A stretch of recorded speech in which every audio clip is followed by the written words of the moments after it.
Hi friends, welcome to my channel. ನಾನು ನಿಮ್ಮ ಅಶ್ವಿನಿ ಶ್ರೀನಾಥ್. ಪ್ರಕೃತಿಗೆ ಮನುಷ್ಯ ಎಷ್ಟೇ ತೊಂದರೆ ಕೊಡ್ತಾ ಬಂದಿದ್ರೂ ಕೂಡ ಪ್ರಕೃತಿ ನಿಸ್ವಾರ್ಥತೆಯಿಂದ ಮನುಷ್ಯನಿಗೆ ತನ್ನದೇ ಆದ ಕೊಡುಗೆಗಳನ್ನ ನೀಡ್ತಾನೇ ಬಂದಿದೆ.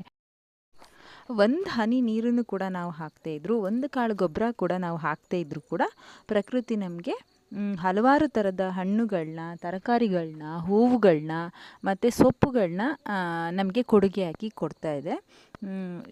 ಈ ಗಿಡದ ಹೆಸರು ಬಂದ್ಬಿಟ್ಟು ನಾಚಿಕೆ ಮುಳ್ಳು ಅಂತ ಹೇಳ್ತೀವಿ ನಾವು. ಮುಟ್ಟಿದ್ರೆ ಮುನಿ ಸೊಪ್ಪು ಅಂತ ಹೇಳ್ತಾರೆ. ಯಾಕೆಂದರೆ ಇದು ಮುಟ್ಟಿದ ತಕ್ಷಣ ರಿಯಾಕ್ಟ್ ಮಾಡುತ್ತೆ, ಅಂದರೆ ನಾಚ್ಕೊಳ್ಳುತ್ತೆ ಅಂತನೋ ಏನೋ ಗೊತ್ತಿಲ್ಲ. ಸೊ ನಾಚಿಕೆ ಮುಳ್ಳು ಅಂತ ನಾವು ಕರಿತೀವಿ. ಇದಕ್ಕೆ ಚಕ್ಕಟೆ ಸೊಪ್ಪು ಅಂತ ಹೇಳ್ತೀವಿ. ಇದ್ರ ಚಟ್ನಿ ತುಂಬ ಟೇಸ್ಟಿಯಾಗಿರುತ್ತೆ ಆ್ಯಂಡ್ ಮತ್ತು ಮೈಕೈ ನೋವಿಗೆ ಕೂಡ ತುಂಬ ಒಳ್ಳೆಯದು ಅಂತ ಹೇಳ್ತಾರೆ. ಇದಕ್ಕೆ ಹಾಕಿ ಸೊಪ್ಪು, ಇದನ್ನು ಕೂಡ ಪಲ್ಯ ಮಾಡ್ತಾರೆ. ಹೀಗೆ ಹಲವಾರು ಥರದ ಸೊಪ್ಪುಗಳಿದ್ದಾವೆ. ನೋಡಿ, ಇಲ್ಲಿ ಕಾಣಿಸ್ತಾ ಇದೆಯಲ್ಲ, ಇದಕ್ಕೆ ಗೋಣಿ ಹರವೆ ಸೊಪ್ಪು ಇಲ್ಲ ಒಣಗಣೆ ಸೊಪ್ಪು ಅಂತ ಹೇಳ್ತೀವಿ. ಇವೆಲ್ಲದಕ್ಕೂ ಅಷ್ಟೇ, ನಾವು ಏನು ಒಂದು ದಿನ ಕೂಡ ಇದಕ್ಕೆ ಬಂದು ನೀರು ಹಾಕಲಿಲ್ಲ, ಅದಾಗವೇ ಹುಟ್ಕೊಂಡಿದ್ದಾವೆ, ಅದಾಗದೆ ಇಷ್ಟು ಚೆನ್ನಾಗಿ ಬೆಳ್ಕೊಂಡಿದ್ದಾವೆ. ನೋಡಿ, ಇದು ಈ ಥರ ಇದೆ. ನಿಮ್ಮೂರಲ್ಲಿ ಇದಕ್ಕೆ ಬೇರೆ ಹೆಸರು ಇರ್ಬೋದು, ಅಥವಾ ಒಂದೊಂದು ಊರಲ್ಲಿ ಒಂದೊಂದು ಥರದ ಹೆಸರು ಇರ್ಬೋದು. ನಾವು ಇದಕ್ಕೆ ಗೋಣ್ ಹರವೆ ಸೊಪ್ಪು ಅಂತ ಹೇಳ್ತೀವಿ. ನಾನಿವತ್ತು ಇದನ್ನು ಸಾಂಬಾರು ಮಾಡೋಣ ಅಂತ ಹೇಳಿಬಿಟ್ಟು ಕಿತ್ಕೊಳ್ತಾ ಇದ್ದೀನಿ.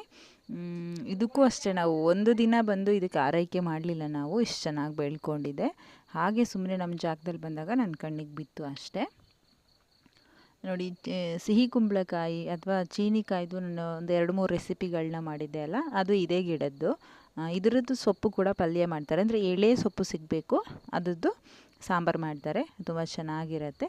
ಹಾಗಾದರೆ ಇವತ್ತು ನಾನು ಗೋಣ್ ಹರವೆ ಸೊಪ್ಪನ್ನ ಹೇಗೆ ಸಾಂಬಾರು ಮಾಡೋದು ಅನ್ನೋದನ್ನು ನೋಡೋಣ ಬನ್ನಿ.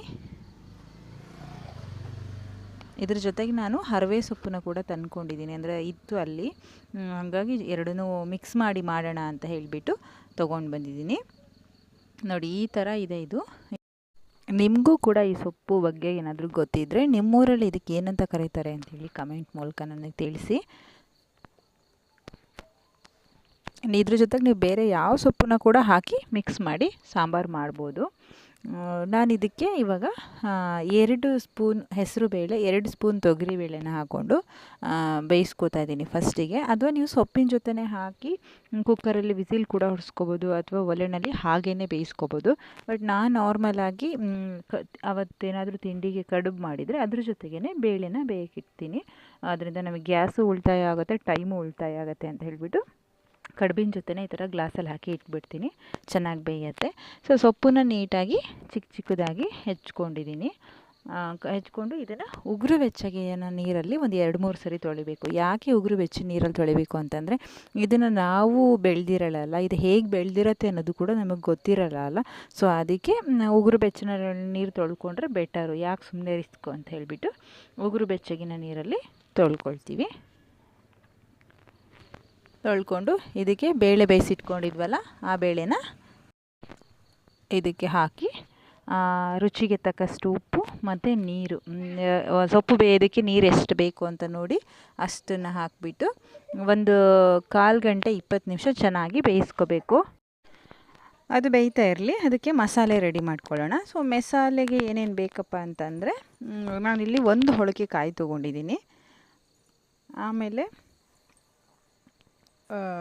1 ಬೆಳ್ಳುಳ್ಳಿ, ಒಂದು ಅರ್ಧ ಈರುಳ್ಳಿ ತೊಗೊಂಡಿದ್ದೀನಿ. ಆಮೇಲೆ 2 ಸ್ಪೂನು ಅಚ್ಚ ಖಾರದ ಪುಡಿ ತೊಗೊಂಡಿದ್ದೀನಿ, 1/4 ಟೀ ಸ್ಪೂನು ಅರಿಶಿನ, 1 ಸ್ಪೂನು ಜೀರಿಗೆ, 1 ಸ್ಪೂನು ಧನಿಯಾ ಕಾಳು ತೊಗೊಂಡಿದ್ದೀನಿ. ನೀವು ಧನಿಯಾ ಪುಡಿ ಇದ್ರೂ ನಡೆಯುತ್ತೆ. ನಾನಿಲ್ಲಿ ಜೀರಿಗೆ ಮತ್ತು ಧನಿಯಾ ಕಾಳನ್ನ ಹುರಿದ್ಬಿಟ್ಟು ಇಟ್ಕೊಂಡಿದ್ದೀನಿ. ಇದಿಷ್ಟನ್ನು ಚೆನ್ನಾಗಿ ರುಬ್ಕೋಬೇಕು, ಮಸಾಲೆನ ರುಬ್ಬಿಟ್ಟು ರೆಡಿ ಮಾಡ್ಕೋಬೇಕು. ನೋಡಿ, ಚೆನ್ನಾಗಿ ಬೇಯ್ತಾ ಇದೆ. ಚೆನ್ನಾಗಿ ಉಪ್ಪಲ್ಲಿ ಅದು ಬೇಯಬೇಕು. ಬೇಯ್ದಿದೆ ಅಂತ ನಿಮಗೆ ಅನ್ನಿಸ್ದಾಗ ಅದಕ್ಕೆ ನಾವು ರುಬ್ಬಿಟ್ಕೊಂಡಿರೋಂಥ ಮಸಾಲೆನ ಹಾಕಬೇಕು. ಹಾಕಿ ಚೆನ್ನಾಗಿ ಮಿಕ್ಸ್ ಮಾಡಿ ಇನ್ನೊಂದು 5-10 ನಿಮಿಷ ಚೆನ್ನಾಗಿ ಬೇಯಿಸಬೇಕು. ಯಾಕೆಂದರೆ ಅದಕ್ಕೆ ಮಸಾಲೆ ಎಲ್ಲ ಚೆನ್ನಾಗಿ ಹಿಡಿಬೇಕಲ್ಲ, ಚಿಕ್ಕ ದಂಟುಗಳೆಲ್ಲ ಇರುತ್ತೆ, ಅದಕ್ಕೆ ಮಸಾಲೆ ಚೆನ್ನಾಗಿ ಹಿಡ್ಕೋಬೇಕಲ್ಲ, ಅದಕ್ಕೋಸ್ಕರ ನಾವೊಂದು 10 ನಿಮಿಷ ಬೇಯಿಸ್ಕೋಬೇಕು. ಆಮೇಲೆ ಇದಕ್ಕೆ ಒಗ್ಗರಣೆ ರೆಡಿ ಮಾಡ್ಕೋಬೇಕು.